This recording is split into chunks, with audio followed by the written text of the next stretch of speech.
দর্শক সবাইকে আমন্ত্রণ শুরু করছি আজকের এন্টারটেইনমেন্ট 24 দেশ বিদেশের বিনোদনের নানা খবর সাথে নিয়ে আছি আমি শাহরিন জেবিন। নতুন নেতৃত্ব পেল ছোট পর্দার শিল্পীরা।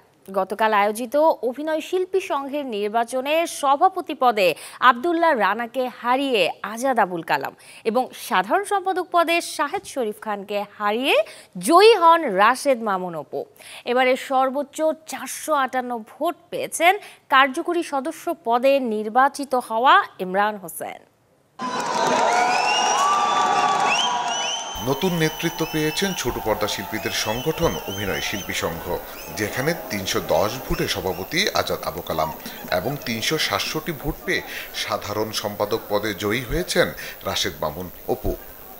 আমার সাথে যে প্রতিদ্বন্দ্বিতা করছে তাকে অনেকে চায়, তাকে অনেকে নেতা হিসেবে দেখে, অথবা সব প্রত্যেকটা পোস্টেই যে নেতা হিসেবে মানে তাদের পার্থক্য যে খুব বেশি তা না, তারা ইনক্লুডেড হবে। শুরুতেই আমি যে কাজগুলো করতে চাই সেটা হচ্ছে আমাদের অ্যাক্টর সিকিউরিটির একটি জমি বরাদ্দ হয়েছিল, যেটি এখন প্রায় বেদখল। সেই জমিটি উদ্ধার করে সেখানে আমরা বিল্ডিংয়ের কাজ শুরু করব। আর তারপরে যেটা হচ্ছে যে আমাদের যে সরকারি শিল্পী কল্যাণ তহবিল সেটাকে চালু করতে হবে। তারপরের যে কাজটা সেটা হচ্ছে আমাদের শিল্পীদের, আমাদের অভিনয়কে আমাদের পেশা হিসাবে স্বীকৃতি দিতে হবে। এর আগে শনিবার সকাল থেকে বিকেল পর্যন্ত বাংলাদেশ শিল্পকলা একাডেমিতে চলে নেতৃত্ব খোঁজার আয়োজন। ভোট ছাপিয়ে সেই আয়োজন পরিণত হয় শিল্পীদের মিলন মেলায়। কমিটি হবে, তারা শিল্পীদের স্বার্থে গভর্নমেন্টের সাথে বা দেশ যারা পরিচালনা করে তাদের সাথে নেগোশিয়েট করবে। একটা অভিনয় শিল্পী সমিতির যে একটা বিষয় এক জায়গায় হওয়া, এটা আমাদের জন্য অনেক বড় পাওয়া। দাবিগুলো নিয়ে তারা কাজ করবে, আরও নতুন নতুন ভাবনা যুক্ত হবে, তো এইভাবে এগিয়ে যাবে, এটাই আমরা বিশ্বাস করি। এই যে অভিনয় শিল্পী সংঘের যে নির্বাচনটা, এটা একেবারে আমার সম্পূর্ণ নিজের মতামত হচ্ছে এটা একটা উৎসব। রাষ্ট্রীয়ভাবে অভিনয় শিল্পীদের যে স্বীকৃতি পেশা হিসাবে সেটি যদি হয়ে যায় আমাদের, এবং তারা যদি সেই লক্ষ্যে কাজ করে, তাহলে আমাদের অন্যান্য যা যা সমস্যা আছে সেটা ইনশাল্লাহ সমাধান হয়ে যাবে।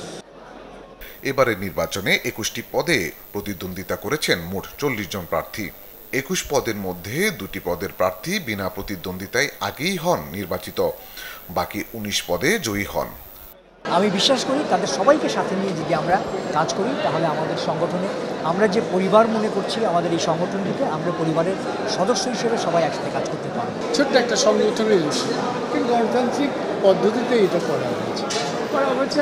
যে রেজাল্টটি এসছে আমার তো মনে হয় যে সবারই ভালো লেগেছে। এবারের ভোটার সংখ্যা 699 জন থাকলেও ভোট পড়ে 552টি। সাধারণ শিল্পীদের প্রত্যাশা, আগামী 2 বছর শিল্পীদের কল্যাণে কাজ করবেন নতুন নেতৃত্ব। আলী আফতাব, চ্যানেল 24, ঢাকা। কয়েক বছর আগেও বাংলা সিনেমার প্রদর্শনী কেবল দেশের মধ্যেই সীমাবদ্ধ ছিল। দেশের বাইরের মানুষের সিনেমা দেখতে হতো টেলিভিশন, ইউটিউব কিংবা ওটিটিতে।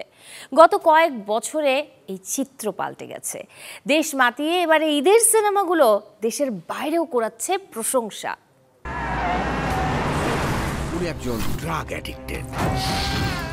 রোজার ঈদে যে 6 ছবি মুক্তি পেয়েছে, সেখানে সবার থেকে এগিয়ে মেহেদী হাসান হৃদয় পরিচালিত বরবাদ। শাকিব খান, নিধিকা পাল অভিনীত সিনেমাটি নিয়ে এখনো আছে দর্শক আগ্রহ। দেশে যখন বরবাদ নিয়ে চলছে দর্শক উন্মাদনা, তখন ভিনদেশে পাড়ি জমালো সিনেমাটি। 17 এপ্রিল যুক্তরাষ্ট্র সহ নিউ ইয়র্কে মুক্তি পেয়েছে রিয়েল এনার্জির প্রযোজনায় তৈরি বরবাদ।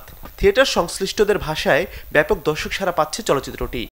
আমাদের এই থিয়েটার 1952 সালের অনেক পুরনো, আমাদের কখনো কোনো বিদেশি চলায়নি। এখানে এই প্রথম শাকিব খানের ছবিটা আমরা প্লে করব এবং সব শহীদে সোল্ড আউট। বরবাদ ছবির আন্তর্জাতিক পরিবেশনার দায়িত্বে আছে শাকিব খানের মালিকানাধীন প্রতিষ্ঠান এসকে ফিল্মস ইউএসএ। জানা গেছে যুক্তরাষ্ট্রের পর মধ্যপ্রাচ্য, ইউরোপ, অস্ট্রেলিয়াতেও আলোর মুখ দেখবে বরবাদ। এদিকে বরবাদের আগেই ভিনদেশে শুরু হয়েছে ঈদের আরেক ছবি দাগির প্রদর্শন। শিহাব শাহীন পরিচালিত সিনেমাটি 12 এপ্রিল আলোর মুখ দেখেছে অস্ট্রেলিয়ায়। প্রযোজনা প্রতিষ্ঠান আলফা এর দাবি, সিডনির প্রতিটি শো চলছে হাউসফুল। দেশের পাশাপাশি অস্ট্রেলিয়ায় সাফল্যের ধারাবাহিকতায় 25 এপ্রিল থেকে নিউ ইয়র্ক সহ উত্তর আমেরিকার 15টি শহরে একযোগে প্রদর্শিত হবে দাগি। এরপর 2 মে থেকে মুক্তি পাবে আরও 13টি শহরে। আন্তর্জাতিক পরিবেশক বায়োস্কোপ ফিল্মস জানিয়েছে মোট 28টি শহরে শতাধিক শো চলবে আফরান নিশু, তমা মির্জা, সোনেরা বিনতে কামাল অভিনীত সিনেমাটি। হয়ে আসছি আমি দ্বিতীয় ছবি নিয়ে, একটু বড় আঙ্গিকে, একটু বড় পরিসর। আপনারা দেখবেন দাগি আসছে ইউএসএ তে। আপনারা সবাই আপনাদের নিকটস্থ প্রেক্ষাগৃহে দাগি এক্সপেরিয়েন্স করতে পারবেন। ঈদের আরেক ছবি জঙ্গলিও দেখা যাবে ভিন দেশে। 25 এপ্রিল পর্যায়ক্রমে কানাডা, যুক্তরাষ্ট্র, ইংল্যান্ড, আয়ারল্যান্ড, সুইডেন ও অস্ট্রেলিয়ায় মুক্তি পাবে সিয়াম বুবলি দিঘি অভিনীত ছবিটি। USA, Canada, Australia, New Zealand, France, Sweden বিভিন্ন দেশে মুক্তি পেতে যাচ্ছে। আমরা আশা করব দেশের বাইরেও ছবিটা হাউসফুল যাবে।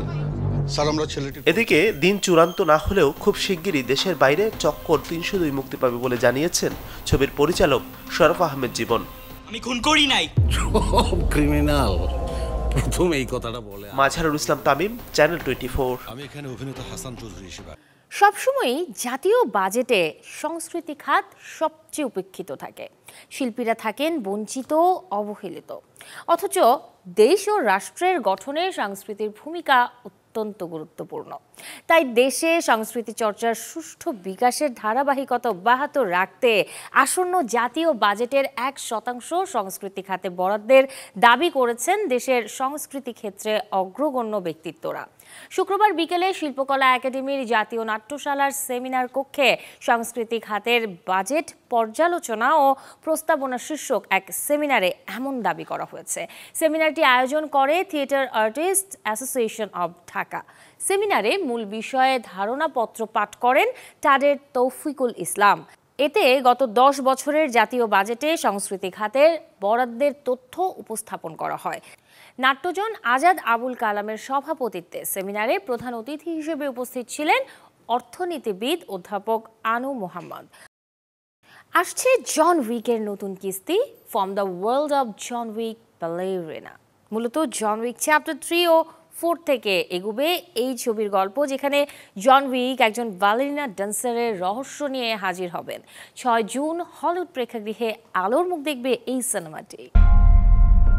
Leave the wolf to its prey. She sent you here to kill me? Or you can leave. I'm not leaving. Your choice. রক্তের রঙিন নাচ, প্রতিশোধে মোড়া ছন্দ। এবার জন উইকের ঘর থেকে বেরিয়ে আসছে এক নতুন ঘাতক যার নাম ballerina. But to the innocent, she can be a protector. আর পর্দায় সেই প্রাণঘাতী সৌন্দর্য হয়ে আসছেন অ্যানা দে আর্মাস। জন উইক ফ্র্যাঞ্চাইজির পরবর্তী বিস্ফোরণ, যেখানে নাচ হবে মৃত্যুর ছায়ায়, আর প্রতিটি পদক্ষেপে বাঁচবে প্রতিশোধের রাগ। জন উইক চ্যাপ্টার 3 প্যারাবুলেম আর চ্যাপ্টার 4 এর মাঝখানে বসানো এই কাহিনী তৈরি হচ্ছে এক রহস্যময় ঘাতক ব্যালেরিনাকে নিয়ে, যে ছবির শিরোনাম from the world of John Wick ballerina. Len Wiseman পরিচালনায় এই ছবিতে জন উইক চরিত্রে ফিরছেন কিয়ানু রিভার্স নিজে, যার সাথে আছেন ল্যান এমসি শেন, অ্যাঞ্জেলিকা হ্যাস্টন, এমনকি প্রয়াত ল্যান্স রেডডিক এর শেষ উপস্থিতিও দেখা যাবে এই ছবিতে। From the world of John Wick Ballerina মুক্তি পাবে আসছে 6 জুন। Desk report, channel 24। দর্শক, এই ছিল আজকের এন্টারটেইনমেন্ট 24 এর আয়োজনে। বিনোদনের সব খবর জানতে ভিজিট করুন আমাদের ফেসবুক পেজ এবং ইউটিউব চ্যানেলে। কাল ঠিক একই সময়ে আবারও দেখা হবে। সেই পর্যন্ত সবাই ভালো থাকুন, চ্যানেল 24 এর সাথেই থাকুন।